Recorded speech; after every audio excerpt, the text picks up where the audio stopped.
You don't need a church, a temple, a doctrine to be spiritual.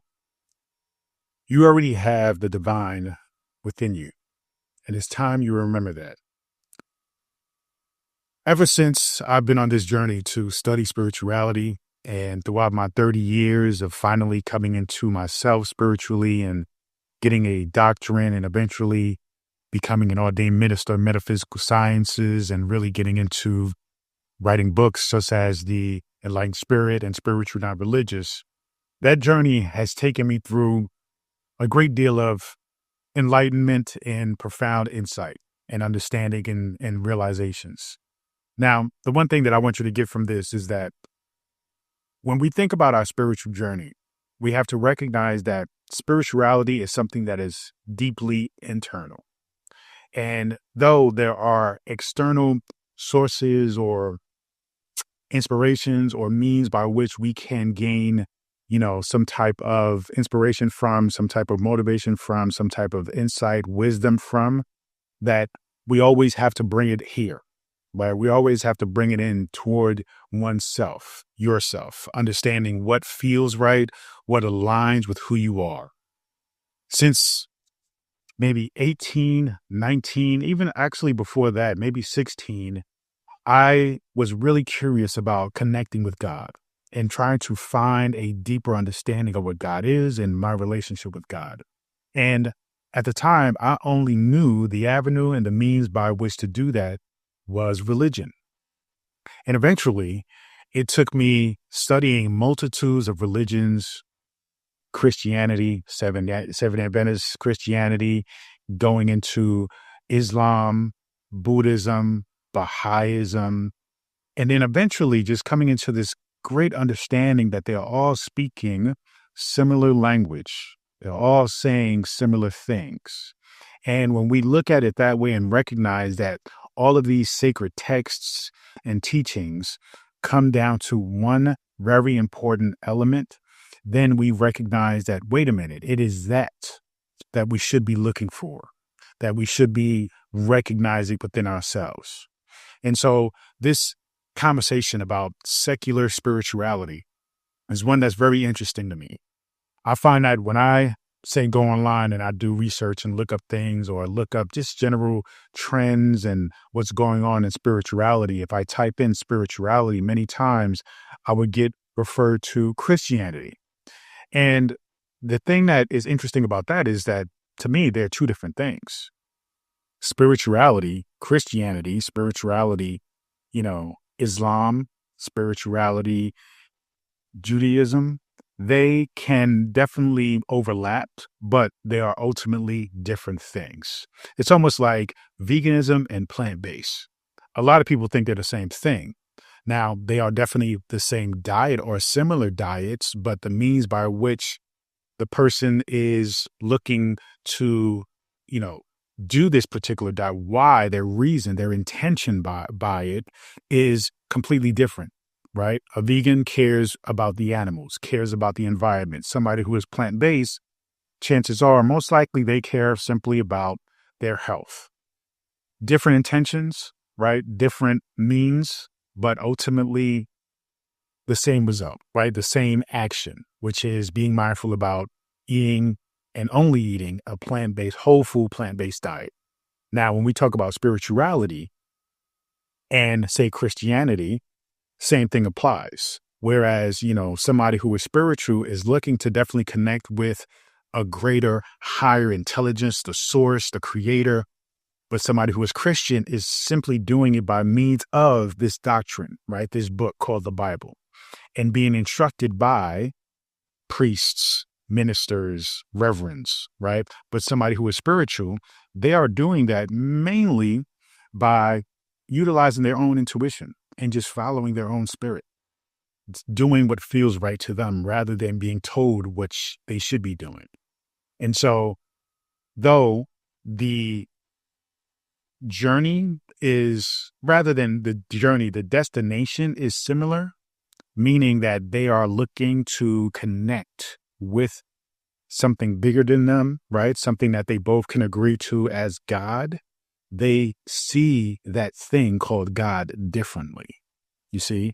And so when we think about this idea of secular spirituality, it being called secular is really it being referred to or referenced or compared to Christianity or compared to any other religion. But spirituality in itself should be recognized as itself, not as something compared to or adjacent to, right, some other religious belief system.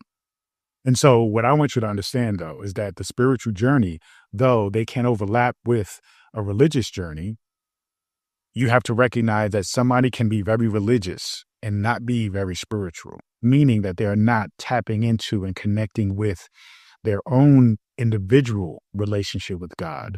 They are just simply following the rules that their minister, their pastor, their priest, their imam, their rabbi, right, the monk has shared with them as to how to achieve a certain state, a certain understanding, a certain connection with God, right, with the source. Now, you have to recognize that somebody who is spiritual takes on that journey more alone than the person who is Christian. And they take it from a place of following their intuition, following their heart, following what feels right to them, basically charting or creating their own path rather than following the path of others, right? And the path that others have taken. And those others who have taken that path are then sharing back what may be a truth for them, or just simply may be something that was passed down to them, right? You know, this sense of just keep going, don't ask questions, just go forward, follow the doctrine, follow the Bible, and just keep going. And the way will reveal itself to you, even though they themselves, who are counseling you, haven't really come into that understanding themselves. This is the issue with religion and doctrine, is that so much of the faith is in the texts and the instruction rather than the internal, that personal, right, feeling that this is right for me, right? That personal connection with it. And so you can be somebody who is religious and identify that spiritual aspect, which is extremely important. It is imperative. That being said, it is more important to be spiritual than it is to be religious. Okay. I'm going to boldly just say that outright because I want you to connect with the source, whatever you understand that to be for yourself, in a very authentic way. That's the only way you're going to achieve a state of fulfillment, happiness, and joy along your journey. If you're just simply following along with some texts, some instructions, some book, then you're not without being able to incorporate your own curiosity, your own understanding, your own, connection, then you're basically doing something for nothing. Ultimately, the journey of whether it be religion or spirituality should be to connect, to identify and cultivate your own relationship with the source, with the creator, with reality. Now, somebody who is spiritual is going to have a broad range of understandings and realizations because they're open. They're open to anything. Whereas somebody who is religious, they're going to be very narrow-minded and only seeking to connect with God through this means. You see, and that's one of the reasons why I am not in favor of just picking one religion and not even studying or considering or looking to grab from other religions. When people grow up and they are just given a religion and they're just told that they're Christian and they're brought up in that faith. And then as they become adults, they still accept that as their own when it wasn't their own in the first place. It was something that was programmed in them. And unfortunately, what happens is people still shut off everything else. You know that there are other faiths, and you know that within these faiths, there are people who are happy, fulfilled, who are tapped in, right? But yet you won't allow yourself to be curious because they think that if they even pick up a Quran, right, look at some Buddhist texts, that it is saying that their faith is not real. You know, there's this interesting insecurity of the idea of looking into and just simply studying other faiths, even if you are claiming one faith. You know, recognize that that's okay. And that's what I mean by the spiritual journey. When you are somebody who is Christian, identifies as Christian or Muslim or Buddhist, when you truly connect with that from a very authentic place, you can still study other faiths. You can still study other belief systems, and it won't pull away from your, identity, from your understanding of what resonates with you the most. In fact, it will reinforce it. It will fortify it, because you are then able to recognize that all these things are saying the same thing that you identify with, because they overlap, they intermingle. They actually share very basic common threads between them all. And when you recognize that, then it doesn't harm you. It doesn't pull away from your faith. And if it does pull away from your faith, then that's great for you, right? Because now you get to be more open. You get to be more encompassing, more inclusive of all things that ultimately speak toward connecting with that which we call God or the universe, So if you have, questioned religious teachings and, or felt like you're not allowed to question, you have to really get into that, right? You may have felt a disconnection, and that disconnection may have created a sense of guilt, restriction, fear, and that's often used to control you, and you have to recognize that the spiritual path, the path that you're really supposed to be on, is one of freedom. It's not one of controlling you. Many people talk about religion in terms of it was made to control us. I don't personally believe that. I believe that religion was actually made to guide people. The problem is that it was supposed to guide people into their own understanding and connection, right? It's supposed to be a basic blueprint, right? A basic model, an example of what your spiritual journey is supposed to look like. But people have gotten so attached to the text, to the teaching, that it has become the thing, the identity, rather than using it as a means to come into an understanding of your own identity. You see, so you have to recognize that, yes, though Christianity, Islam, all these different religions can be, and in very, big cases have been used to control people, I don't believe that that was the means by which it was created. I believe that it was intentionally created to help people. It's like anybody, all the books that I write, they're not made to be doctrine. They're not made, I don't speak in terms of this is the absolute way and there is no other way, right? I share to give you a seed, some idea to build upon for yourself, so that way you can take it and create and run with it. You see, and that's how I see the Bible, the Quran, all these different texts. And so that's important for you to take with that, right? Take that with you and understand that, deep down, everything, that you understand, you connect with, you experience, right? There's something sacred to it. When you recognize that, then you recognize that all of these different things, these different points of view, spirituality, religion, they all have value, right? And your divinity, your power, you have to recognize that it is yours. And the issue with religion, the issue with looking to some outside source, is that it disconnects you from your own power.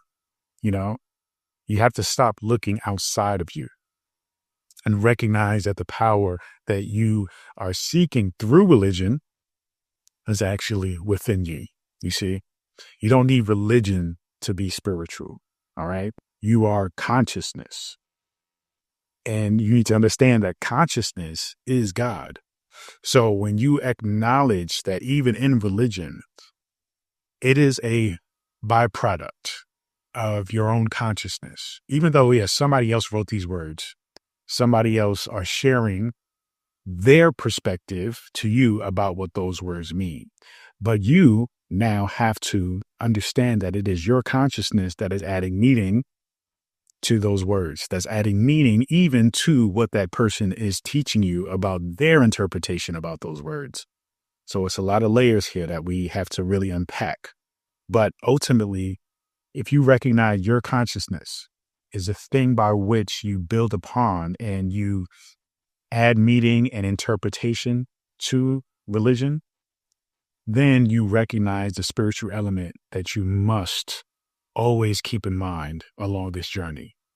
When you don't allow yourself to question, to wonder, right, to dissect, to break down, to even criticize, when you don't allow yourself to do that, because even for myself, when I have an idea, if I have a download or if I have a realization, I sit with it for some time before I share it with people, and I look for holes in it. I criticize it myself in a way that allows me to talk about it in a way that doesn't speak toward ego or arrogance, like, oh, I have all the answers. And this is the only way, that this thing that I'm sharing with you is the only and absolute. I don't approach life like that. I don't approach my teachings like that. Now, I recognize that things may work for me in a particular way like that, but they may not work for you. And therefore, I don't share things that work for me as if they only will work for you as well. You see? So you have to be mindful that I recognize the power of your consciousness, and that your consciousness is the thing that is going to actually free you and allow you to be free. And that's what the spiritual journey is about. It is about being free. And when you recognize your consciousness, even in a religious standpoint perspective, when you recognize it is your consciousness that creates the belief systems, the power that you recognize within that religion, then you are on your way to truly recognizing spirituality. You see? And so that is when you understand the difference between secular spirituality, right? And it's in the simplest term, and you are basically walking the spiritual path with or without religion. You recognize that religion is good because it is a launching pad, right? It gives you something, right? When you go to church, the pastor, the minister gets up there and starts talking about a particular topic. That gives you something to contemplate and meditate on. That gives you something to direct your consciousness toward, to really break down what does it mean to you. Some people go to church, they listen to the pastor, the reverend, and they just take that. They just take it. And they just absolutely, without a question, unapologetically just receive it without questioning it, without exploring it, without wondering more about it, without unpacking it. You see, that's the difference between just simply being religious and not being spiritual. But when you are somebody who is also spiritual, you will receive that experience, right? You will listen, but then you will also take that and have moments of contemplation and reflection where you can truly unpack that from your consciousness, from your point of view. And that will then send you further along in your own spiritual journey. You see, some people, they go to church, if they go to church, or they may watch a video and they get something and they listen for that moment. And once that experience is over, then they stop. So if you equate that to maybe walking each step, right? They go to church. All right. They go to church once a week. They listen. That's one step. They go to the next thing next week, one step. They may listen to a video, one step, because they're only being intentional during that event, during that moment. But when you take that experience and you contemplate it and you sit with it, right, throughout the whole entire week, right? Because most people go to church once a week, or from one video to the next. If you're watching video or you're reading a book, from one video, one book to the next, if you're carrying that with you, then that means you are constantly moving on your journey, and you are moving further and further a lot quicker. you know. Spirituality is not about speed, but still, you want to be constantly in motion.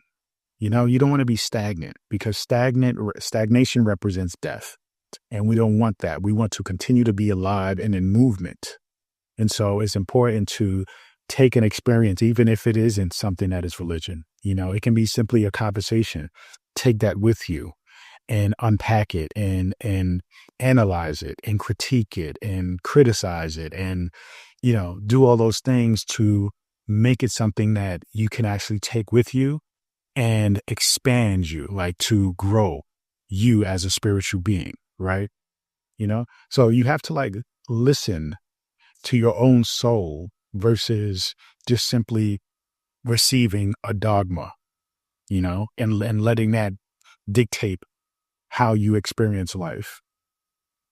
You know, it's important to find connection and stillness. When I mentioned reflection, when I mentioned, you know, taking a minute, and I say minute, I mean moment, to actually continue to allow that experience to move through your mind and think through it, you know, to be with it rather than just say, oh, okay, I heard that. Okay, moving on. Now I'm going to just go do something else. This life is about spirituality. This life is about spiritual awakening. And if you are not continuously doing things in alignment with that, then your experience of life is going to be one that is, you're going to experience a lot of difficulty, a lot of suffering, and you won't be able to recognize that the suffering is meant for you to wake up spiritually, you know, which lends itself to a type of suffering that people, you know, feel they're lost in, and they just feel a sense of weight and heaviness that they feel like they can't escape. But when you have spirituality, you recognize that things that we call suffering are actually just simply lessons. And the essence of that suffering is just one that doesn't hold as much weight, right? It is something that you just recognize as, you know what? Okay, this is a moment. I'm not particularly fond of this moment, but because you are connected spiritually, you recognize that the moment it has something for you. It has a gift for you. It has a lesson. It has a gem for you. You see, that is the difference between somebody who is spiritual and somebody who isn't, or somebody who is just religious.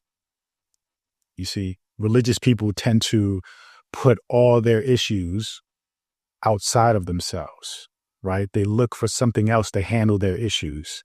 Spiritual people, on the other hand, recognizes that it is them. And when you recognize that, it isn't from a place of like, it's your fault, but it's a place of recognizing that it is for your higher good. And you take ownership of that a lot quicker than somebody who is religious. Somebody who is religious puts it off and wants Jesus or somebody else to handle it, right? But somebody who is spiritual runs to the fire, through the fire, right? In the fire, to actually come out the other side, forged into something way more beautiful, stronger, you know? So you have to recognize a difference here in the intentions and the way people look at life when they are spiritual versus when they are religious. Okay. And what I want you to understand is that you're not disconnected, right? You're basically decoding your own spirit on this journey of spirituality. And that's more sacred than any book. So you have to recognize that though books are powerful, you know, I love books, I write books, you know, I recommend books, but we have to recognize that it is you reading the book, right? The you that is reading the book is the part that is the most important, not the book itself. You see, it is your ability to recognize that consciousness is your spiritual teacher, not the book itself. The book is just reminding you of what is going on and what you have available to you by means of consciousness. You know, your thoughts, your feelings, your energy, They're not random. Those are all you. So when you experience something in a book, it is not you just discovering this new concept, this new idea, this new theory, this new philosophy. It's you remembering that which is already there, already within you. You know, they are just signals from your deeper self, the real you. The things that we are exposed to are not things that are completely, like new and invented. They are just things that somebody else remembered. They put it in a book and now they're sharing it with you. And then the resonance, the connection that you have with that book, with that wisdom, with that insight is just the evidence of your remembering, right? It's just the radiance of you like, oh, okay, this thing, this reminder is profound, is a thing that is going to allow you to tap into your true self, So you're not becoming something on this journey. You're simply remembering that you are already something. And that something is divine. You see, divine essence. When you sit with your thoughts, what I want you to understand is that then is when you are sitting with God. Because you are ultimately God consciousness. You see, so this isn't to say that religion is not valid, that is not important. I'm not saying that. I'm not saying that is, a waste of time. I'm not telling you to leave your religion. Religion has a place as far as I'm concerned. It is a blueprint. It is a basis, right, to get you started, right? It is a basic recipe, right? And once you figure that out, then you can make it your own. That's the point. Learning to recognize that this is just something that you can take, learn from, and then you must make it your own. You must recognize that it isn't the information in the book.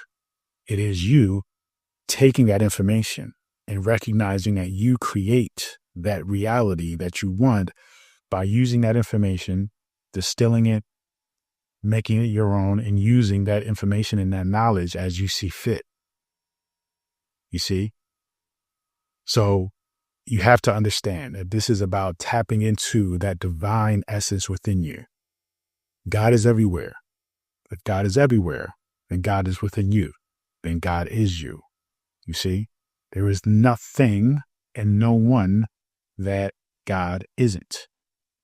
So when you recognize that and you recognize your own consciousness as the source of all of your experiences, then you start to see, if you meditate on those things, then you start to see that your consciousness is in fact God. Now you don't need the incense, even though I have some burning right now. You don't need the chants. You don't need the pews, right? You don't need the churches. What you need is presence. What you need is awareness in the now, right? What you need is the trust in your intuition as something that is sacred, and recognize that your emotions are in fact messengers. When you start to do that and you start to let your life become your altar, right? And you let each moment become your practice, that is when you recognize what true religion should be. Life in itself is your religion. But the principles, the rules, the ways of that religion is simply defined and created by you.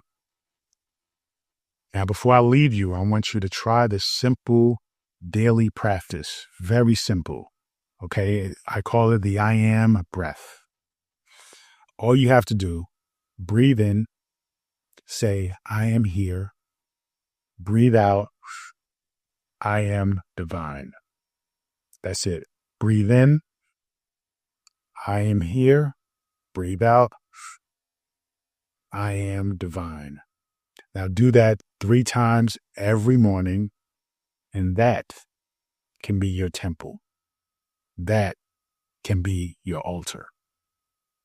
Thank you so much. Feel free to go to drabundant.com, subscribe to my daily newsletter, get access to this free ebook, and so much more.